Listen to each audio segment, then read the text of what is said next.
Now let's look at subtopic 2.3, which is about electronic configuration.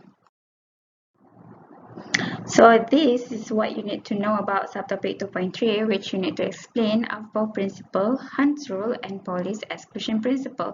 And you need to know how to predict the electronic configuration of atoms and monoatomic ion using SPDF notation, and justify the anomalous electronic configurations of chromium and copper. Alright, electronic configuration of an atom. Okay, kenapa kamu kena belajar electronic configuration of an atom ni? Sebab time sekolah menengah dulu, you diajar untuk isi elektron ataupun tulis atau describe elektron in an atom melalui cara macam ni. 2, 8, 8. Ini time sekolah menengah dahulu, okay? Tapi time matrix, you don't use this anymore, okay?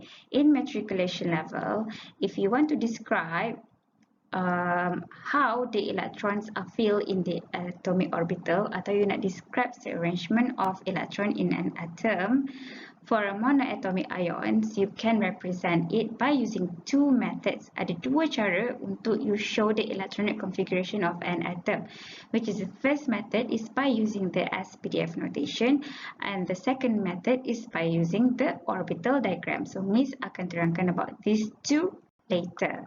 Okay? So what if you nak tulis electronic configuration by using the first method, which is by using the SPDF notation. For example, if you ada hydrogen atom with the principal quantum number n equals to 1, L equals to 0, and M equals to 0. Okay, so if you know n adalah shell kan, is either you panggil dia principal quantum number ataupun shell, manakala L pula is subshell.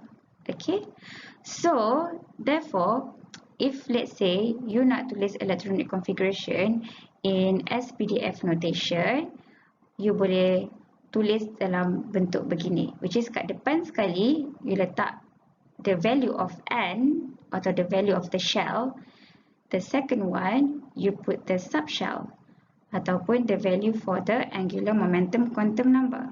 And number satu kecil ke atas ni ialah the number of electron di dalam subshell tersebut. Okay, because hydrogen you hanya ada satu elektron saja. Therefore, you hanya letak satu elektron di atas S. Okay. If let's say sama juga, kalau if let's say ada hydrogen tapi you nak tulis electronic configuration in dalam bentuk orbital diagram, the second method.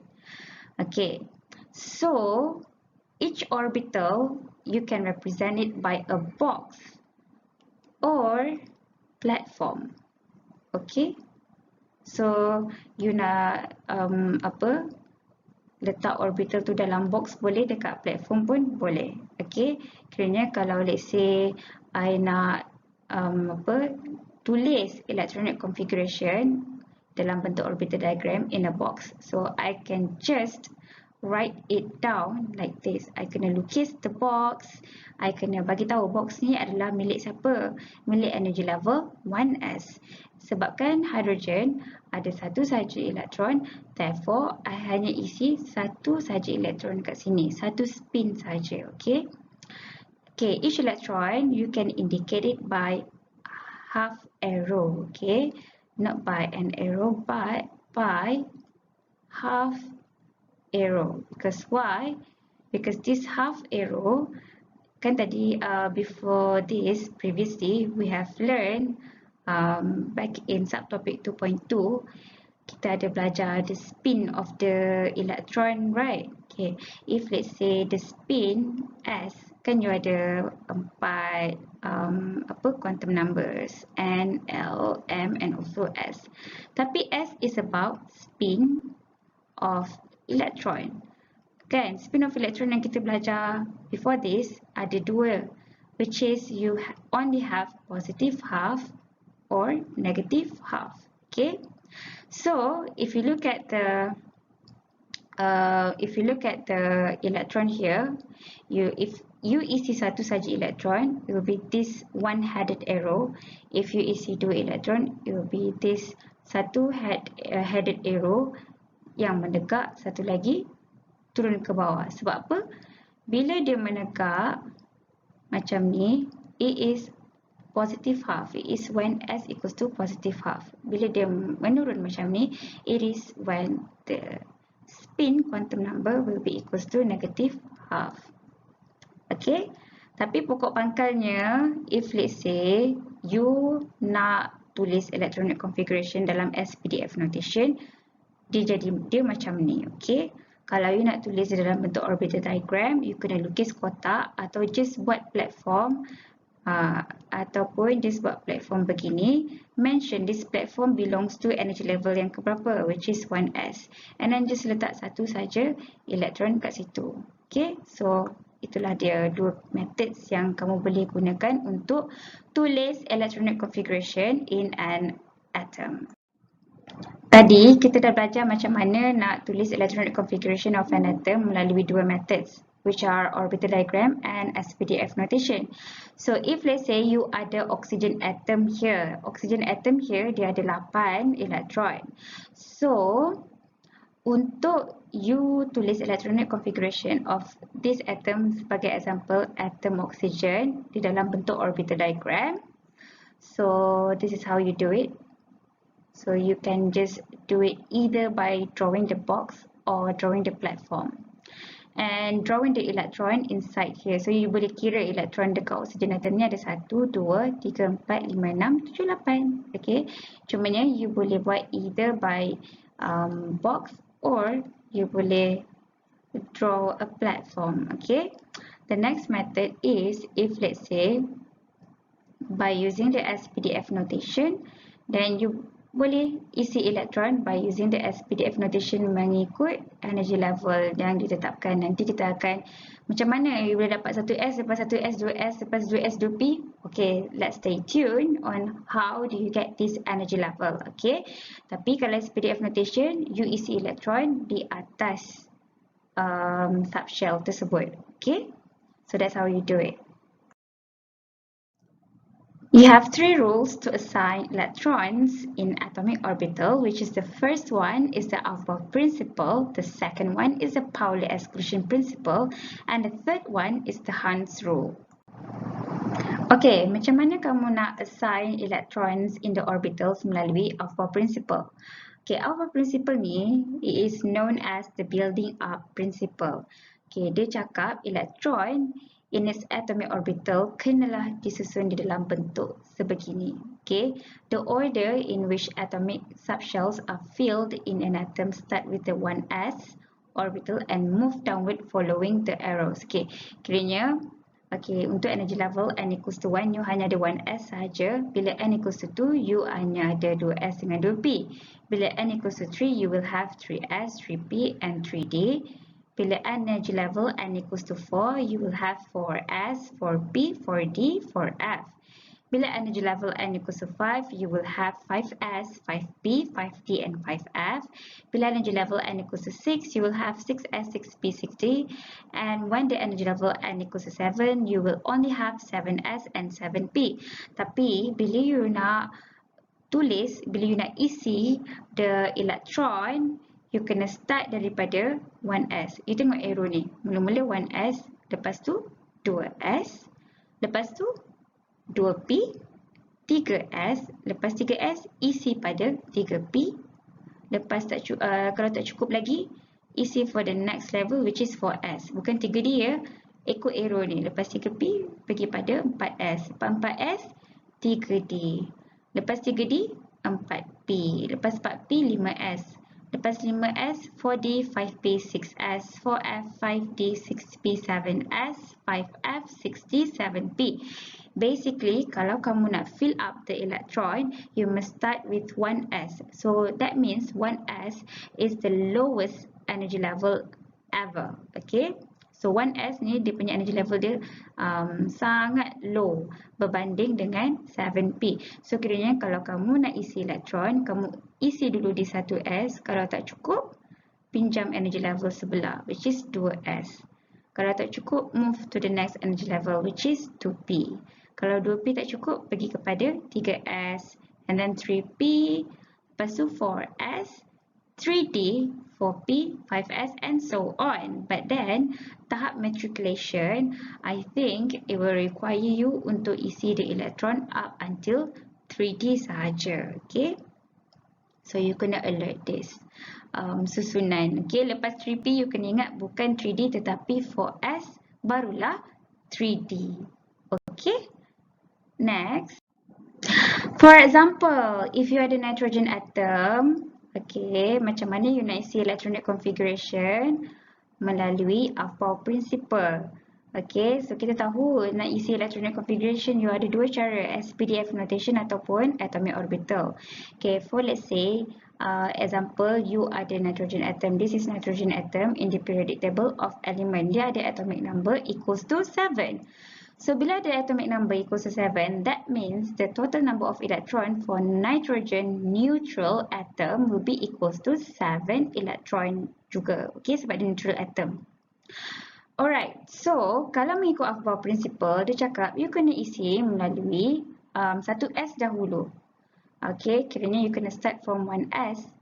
Because 1s is the lowest energy level, then you can move on to 2s, 2p, 3s, 3p, 4s, 3d, 4p, 4s, 5s and so on. Okay, tapi macam mana you nak tahu di dalam satu subshell? Okay, subshell tu apa? Subshell yang kita belajar at the moment ialah hanyalah S, P and D.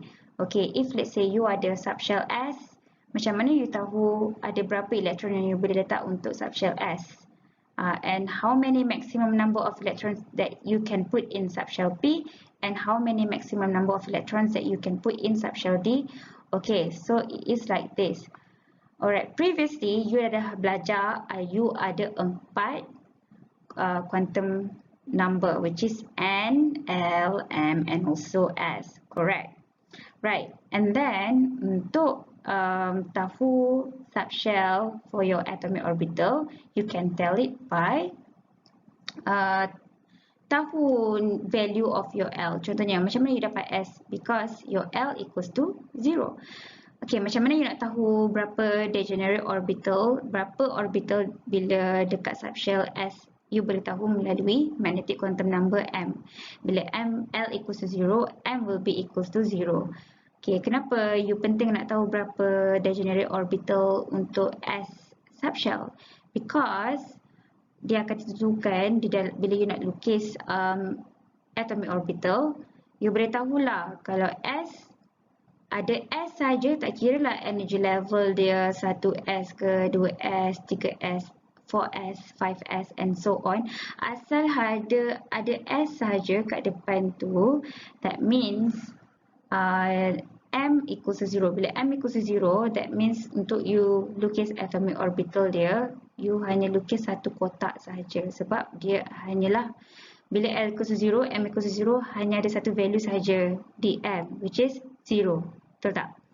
So that's why you lukis satu saja kotak. Ataupun you lukis satu saja platform bila you nak lukis atomic orbital for subshell S. Okay, bila let's say dalam satu kotak ni, you hanya boleh isi maximum number of electrons sebanyak 2. Okay, so that's why it is being said up here that bila you ada subshell S, S boleh hold up to 2 electron. Okay, P pula, tak kisahlah you ada 3P ke 4P and so on, asalkan ada P kat depan, it is because you cut subshell P sebab your L is equals to 1. Bila L equals to 1, therefore M will be equals to negative 1, 0, positive 1. So bila you nak lukis atomic orbital untuk subshell P, you kena lukis ada 3 kotak. Okay, ataupun 3 platform. Sebab ni adalah negative 1, 0, positive 1. Okay, so that's why lah you kena baca M juga. Okay, negative 1, 0, positive 1. So, Miss dah bagi tahu dalam satu kotak maksimum boleh letak 2 elektron saja kan. Therefore, that's why P boleh ada 6 elektron. Okay, sebab dalam satu kotak ni it can hold up to 6 elektron. D, Okay, you got the subshell D is because when L equals to 2. Bila L equals to 2, therefore M will be from negative 2, negative 1, 0, positive 1, positive 2. So, you ada 5 angka kat sini kan? 1, 2, 3, 4, 5. Ada 5 digit kat sini. So, bila ada 5 digit, that's why D, bila you nak lukis atomic orbital untuk D, akan ada 5 kotak. Okay?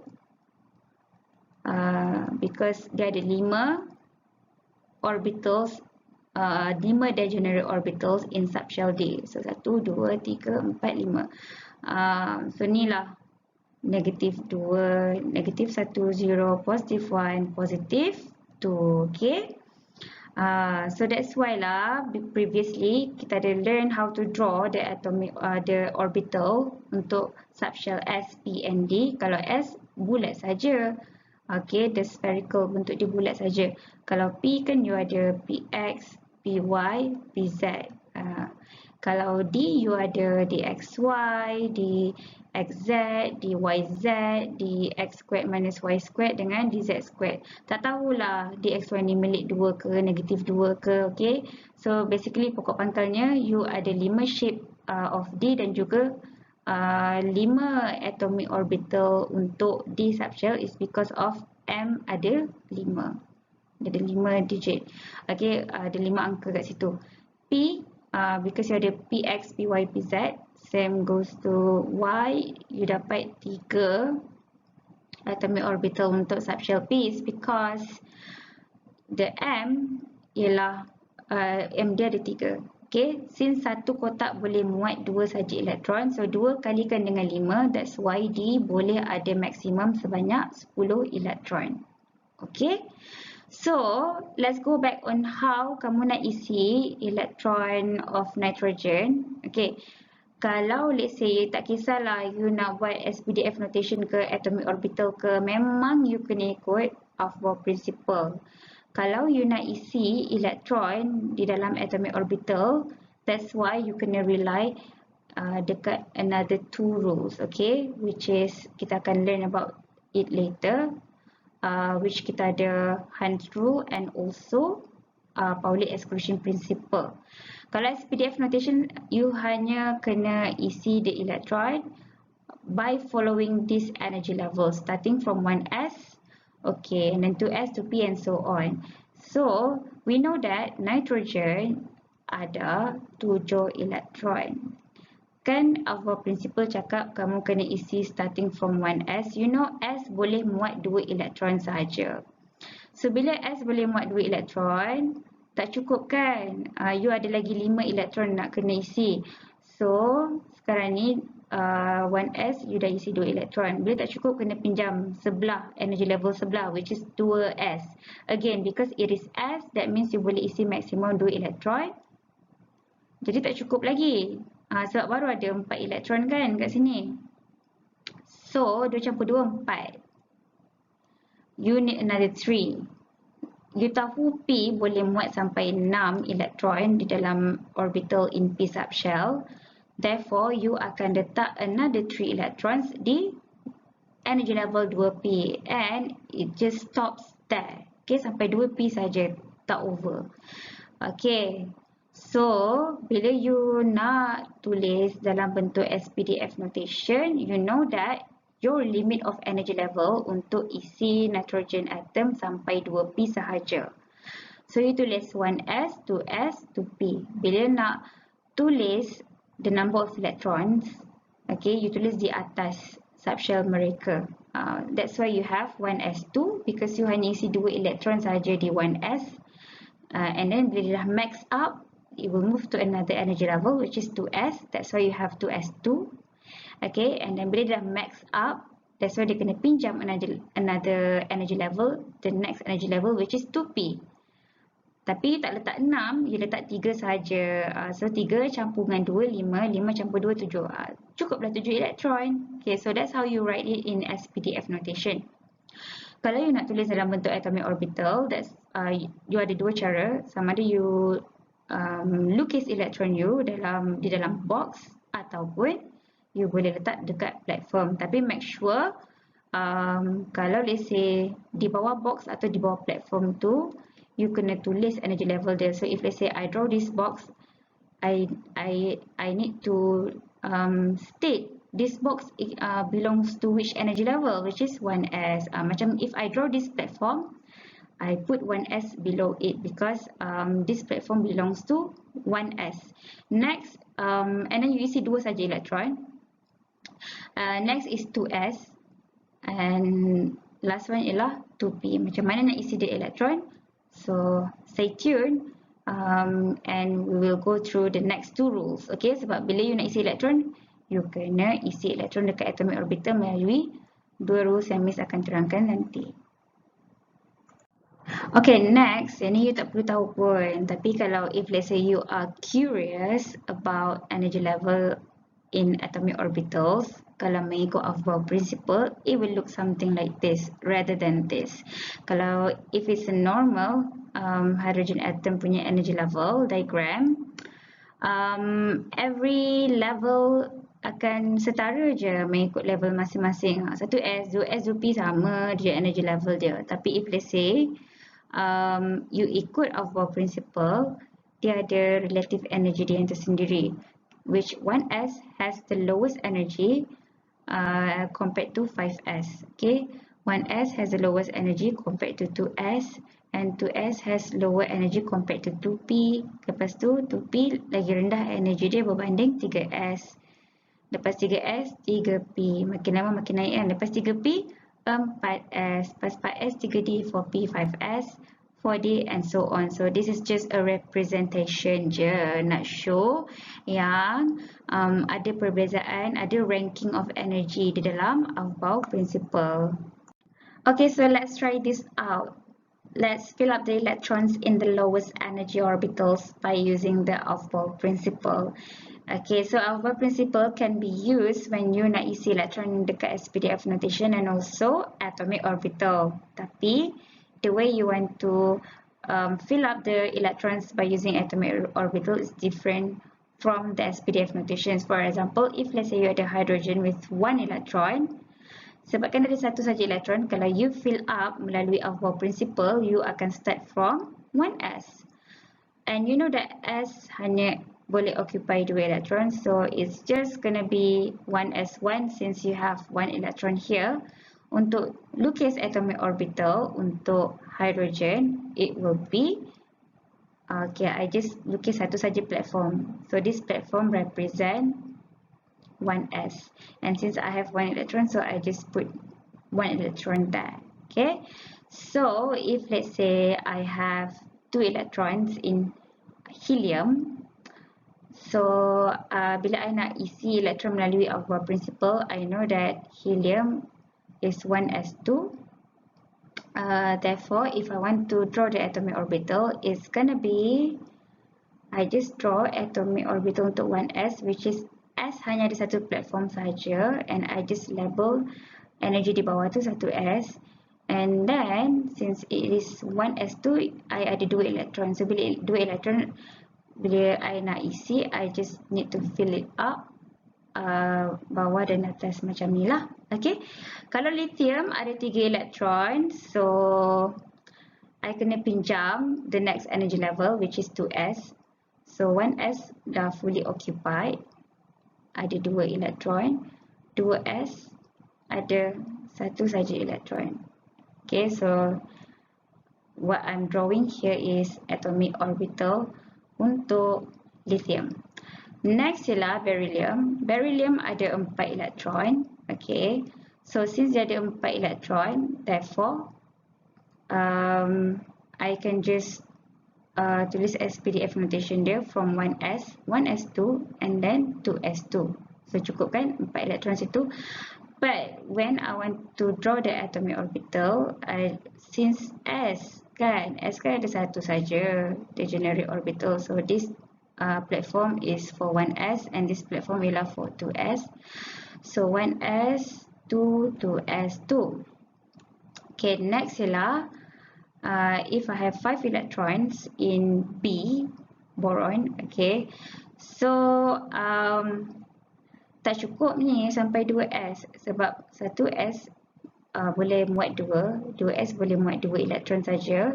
Therefore, I kena pinjam energy level up until P. Okay, so bila I nak lukis atomic orbital dia, it will be this platform is for 1s and this platform is for 2s, and I have to draw 3 platform for 2p. Okay, so 1s hanya ada 2 elektron, 2s ada 2 elektron, 2p ada 1 elektron. Last one is for carbon. Carbon ada 6 electrons. Therefore, bila I nak tulis SPDF notation dia, it will goes until 2p. Okay, so it will be 1s2, 2s2, 2p2. And when I want to draw the atomic orbital, I just draw this one platform for 1s. Sebab 1s ada 1 saja degenerate orbital, 2p ada 3 degenerate orbitals. So if I look at the SPDF notation here, I need 2 electron in 1s, 2 electron in 2s, and 2 electron in 2p. Okay. Okay, next ialah Pauli Exclusion Principle. Kalau you nak assign elektron melalui Pauli Exclusion Principle, dia cakap di dalam satu degenerate orbital, there will be no more 2 electron in an atom can have the same 4 quantum numbers, and also only 2 value of S are possible, which is positive half and negative half. Kiranya dia cakap apa? If let's say you ada kotak-kotak ataupun platform, adalah these two things is degenerate orbitals. Okay, so kiranya you dapat degenerate orbitals sampai mana daripada M value. Okay, so that's why you got degenerate orbitals. If you ada satu saja kotak atau satu platform, that means it is an S orbital, right? So di dalam satu kotak ni, bila you nak isi elektron, you boleh isi maksimum 2 elektron je maksimum yang you boleh isi. And also bila you nak isi elektron tu, you kena isi with different spin quantum numbers, which is positive half and negative half. Okay, you tak boleh ni kalau let's say you ada satu kotak, lepas tu you letak 3 elektron with spin quantum number positive half, positive half, positive half. Tak, salah. Okay, so kiranya if let's say sebagai contoh, if let's say you ada helium hanya ada 2 elektron saja. Bila dia ada 2 elektron, therefore dia punya SPDF notation dia akan jadi 1s2. Alright, so bila you nak lukis atomic orbital untuk 1s2, you lukis satu kotak because S hanyalah ada satu saja degenerate orbital. Okay, sebab macam mana you dah tahu S ada satu degenerate orbital? Because bila you dapat S subshell, because your L value equals to 0, therefore M equals to 0. Bila M equals to 0, you ada satu saja angka kat sini, therefore you will only have one degenerate orbital. So that's why untuk satu S dia hanya akan ada satu kotak saja, and bila you nak isi elektron for the helium, it must be elektron kena upside and down. Satu di atas, satu lagi di bawah. Sebab satu adalah positive half, dan another one adalah negative half.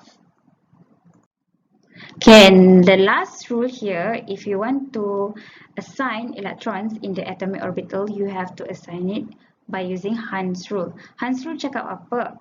Hund's rule cakap, kalau let's say you ada equivalent degenerate orbitals, you kena isi electron tu with the same spin first, barulah you pairkan dia. Okay, so this Hund's rule actually it is applicable for p orbital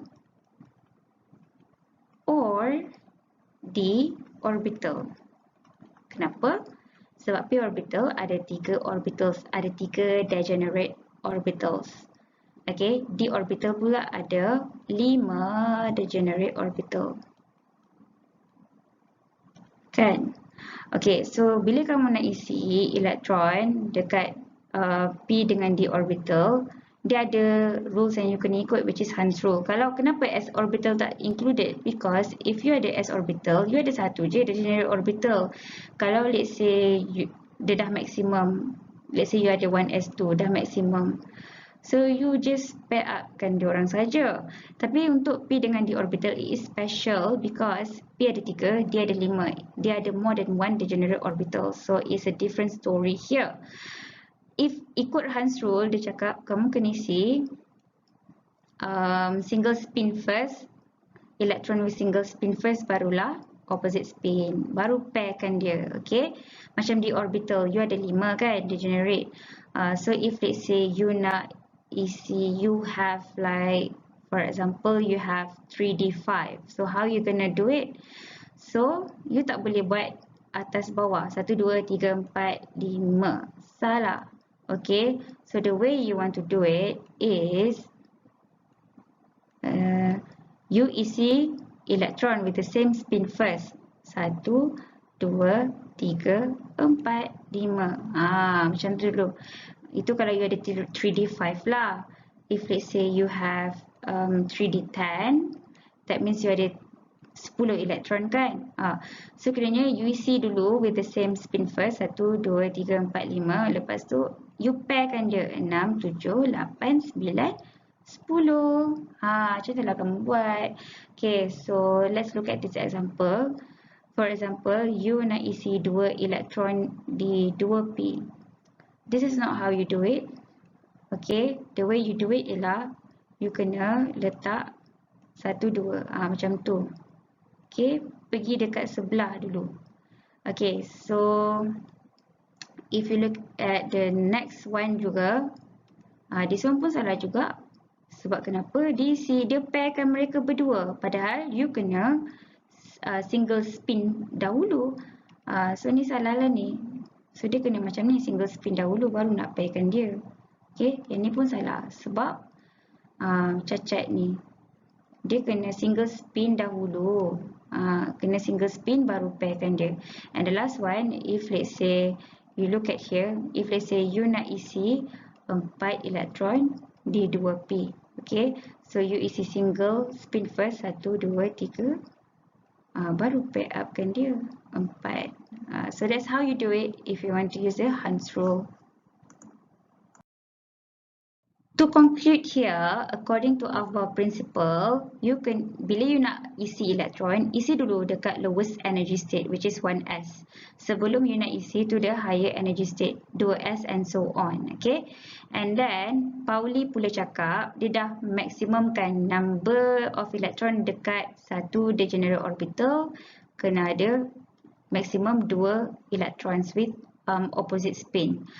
Okay, kalau if let's say you ada multiple orbitals like P or D orbital, which you ada P ada 3 kan, D ada 5. So multiple orbital satu. You kena isi mengikut Hund's rule. Hund's rule cakap apa? You isi dengan single spin first, baru you pairkan them up. Okay?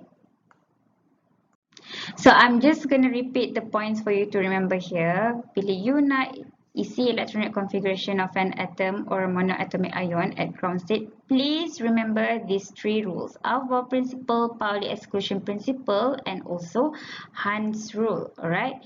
Bila you ada satu atomic orbital, you can only accommodate maximum of 2 electrons, for example like this. Okay, and also for s orbital, maximum of electron that you can have is 2, p orbitals 6, d orbitals 10.